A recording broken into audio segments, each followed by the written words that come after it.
Chapter 3 apps paradise. एक विशाल पत्थर का ढांचा, जैसे कोई प्राचीन मंदिर, ऊंची दीवारों से घिरा हुआ था। प्रवेश द्वार पर भारी सुरक्षा थी, सशस्त्र सैनिक और स्कैनर लगे हुए थे। हालांकि यह केवल एक एफ रैंक डंजियन था, फिर भी यह हर दिन लाखों रुपए का राजस्व लाता था। सैकड़ों शिकारी रोज यहां आते, अंदर के मॉन्स्टर्स को मारते और उनसे मिलने वाले कोर व सामान बेचते। वह नीला चमकता हुआ मोनोलिथ यह दर्शाता था कि यह एक नॉर्मल डंजियन है, जहां डंजियन ब्रेक का खतरा बहुत कम था। अगर इसका रंग नीले से नारंगी और फिर लाल हो जाता, तो इसका मतलब होता कि विनाश आसन है। नियमित रूप से डंजियन को साफ करने से यह नीला ही रहता और अनुभवी हंटर्स के लिए एक खजाने जैसा बन जाता था। कभी कभी कैजुअल्टीज होती थीं, कोई टीम लड़ाई में गलती कर देती, कोई ज्यादा आत्मविश्वास में मर जाता, या फिर कोई बस बदकिस्मत होता। मैंने मन ही मन प्रार्थना की, भगवान करे मैं पहला वाला ना बन जाऊं। हिम्मत जुटाकर मैंने अपनी हंटर आईडी गार्ड को दिखाई और अंदर चला गया। दीवारों के भीतर का माहौल अलग ही था। कुछ लोग अपनी टीम के साथ हंसी मजाक कर रहे थे, कुछ अपने हथियार जांच रहे थे और कुछ नए लोगों को टीम में बुला रहे थे। बीच में नीले मोनोलिथ के पास एक चौकोर डो लाइक संरचना थी। यही दरवाजा था जिससे डंजियन में प्रवेश किया जाता था। जो लोग समूह में जाते थे, वे कुछ सेकंड के अंतर पर दरवाजे को छूते थे और फिर सभी एक साथ डंजियन के पहले तल पर पहुंच जाते। मेरे आगे पहले से एक टीम तैयार थी, तो मैं शांत खड़ा होकर उनका इंतजार करने लगा। थोड़ी ही देर में कुछ लोगों की निगाहें मुझ पर पड़ी। एक अकेला आदमी बिना टीम के। अरे, वो लड़का अकेले जा रहा है क्या? हंटर अ भाई, एक और जो मरने की चाह रखता है। हंटर बी, हा, छोड़ यार, शायद कोई प्रोडिजी होगा जो एफ रैंक डंजियन अकेले साफ कर देगा। हंटर सी, उनकी हंसी को नजरअंदाज करते हुए मैंने बस चुपचाप इंतजार किया। जैसे ही वो पार्टी गायब हुई, मैंने भी आगे बढ़कर हाथ उस चौकोर दरवाजे पर रखा और पल भर में रोशनी की चमक के साथ मेरी सराउंडिंग्स बदल गईं। मैं अब एक विशाल गुफा में था और सामने दो काले 1-1 मीटर ऊंचे एप्स मेरी ओर घूर रहे थे। मैंने सांस रोकी, हाथ उठाया। फायरबॉल। 1 नहीं, 2, 3, 4। आग के गोले हवा में दौड़े और एप्स के चेहरे पर फट पड़े। उनकी चीखें गूंज उठीं और दूसरी फायरबॉल के साथ ही वे जमीन पर गिर पड़े। मेरे शरीर में एड्रेनालाइन दौड़ गया। हाँ, 2 एफ रैंक्ड मॉन्स्टर्स और मैं। एक अजीब आत्मविश्वास की मुस्कान चेहरे पर फैल गई।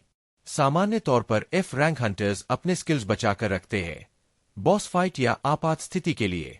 लेकिन मेरे पास ऐसी कोई सीमा नहीं थी। जहां एप्स गिरे थे, वहां एक छोटा सा चमकता हुआ स्ट्रेंथ कोर पड़ा था। कबूतर के अंडे से भी छोटा, लेकिन बाजार में $1000 का। मैंने उसे उठाकर बैग में रखा और आगे बढ़ गया। थोड़ी ही दूर 3 और एप्स मेरी ओर दौड़ते हुए आए, चीखते हुए। बिना रुके मैंने एक के बाद एक फायरबॉल छोड़े।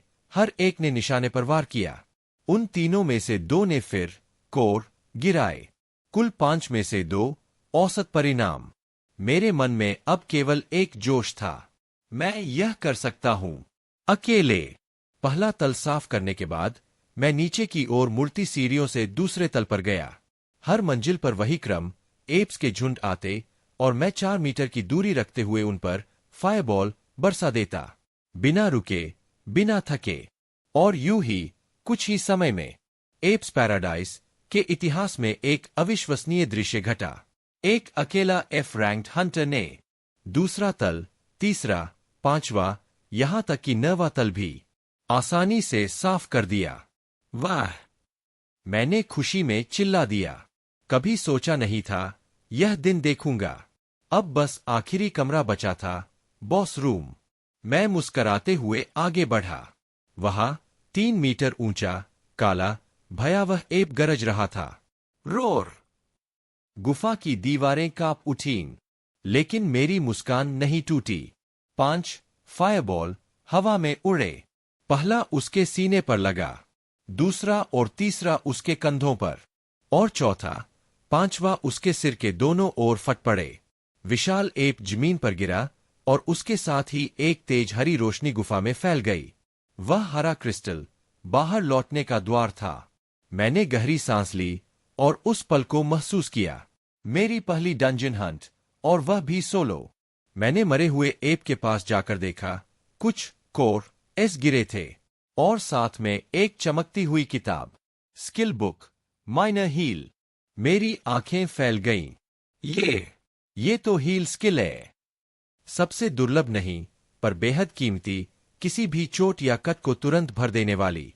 मैंने किताब बैग में रखी और हरे क्रिस्टल के सामने बैठकर सोचा, अब आगे क्या? एक नया हंटर, एफ रैंक का, जिसने एफ रैंक डंजन 30 मिनट से भी कम में साफ कर दिया। यह तो असंभव था। ऐसा केवल कोई भी रैंक हंटर कर सकता था।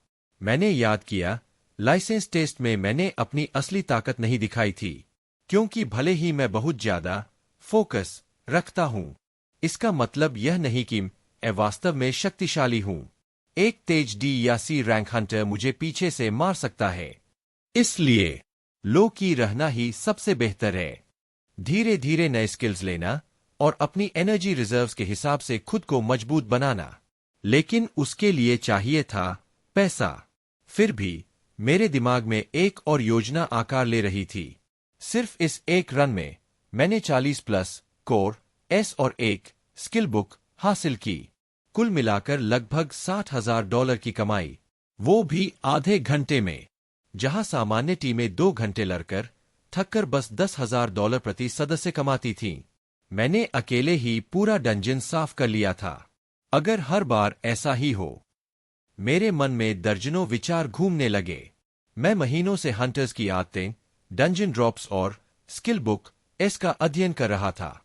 अब मुझे कुछ ऐसे स्किल्स का अंदाजा था जो मेरी फोकस क्षमता के साथ सबसे अच्छा मेल खाते। लेकिन फिर दिमाग में एक डरावना, रोमांचक विचार आया। क्या हो अगर मेरा फोकस वाकई कभी खत्म नहीं होता? मैंने उसे अनसुना करने की कोशिश की, पर दिल ने फुसफुसाया, क्यों नहीं? अगर मेरा फोकस खाली दिख रहा है और फिर भी मैं सैकड़ों बार फायरबॉल डाल सकता हूं, तो शायद मेरा फोकस अनंत है। मेरे दिल की धड़कनें तेज हो गईं। यह सोच एक विस्फोट जैसी लगी। बूम! मेरे भीतर कुछ जागा। और उसी पल मैंने एक नया निश्चय किया। इस नई दुनिया में जहां मॉन्स्टर्स, हंटर्स और सरकार सब एक दूसरे से खेल रहे हैं, मैं सुरक्षित रहकर भी शक्तिशाली बनूंगा। मुझे अब चाहिए एक डिफेंसिव, एक ऑफेंसिव और एक स्पीड सपोर्ट स्किल, सी रैंक या उससे ऊपर की। लेकिन सबसे सस्ती सी रैंक स्किल भी 500,000 से शुरू होती है। तो फिर इसे हासिल करने का तरीका निकालना होगा। मैं उठ खड़ा हुआ।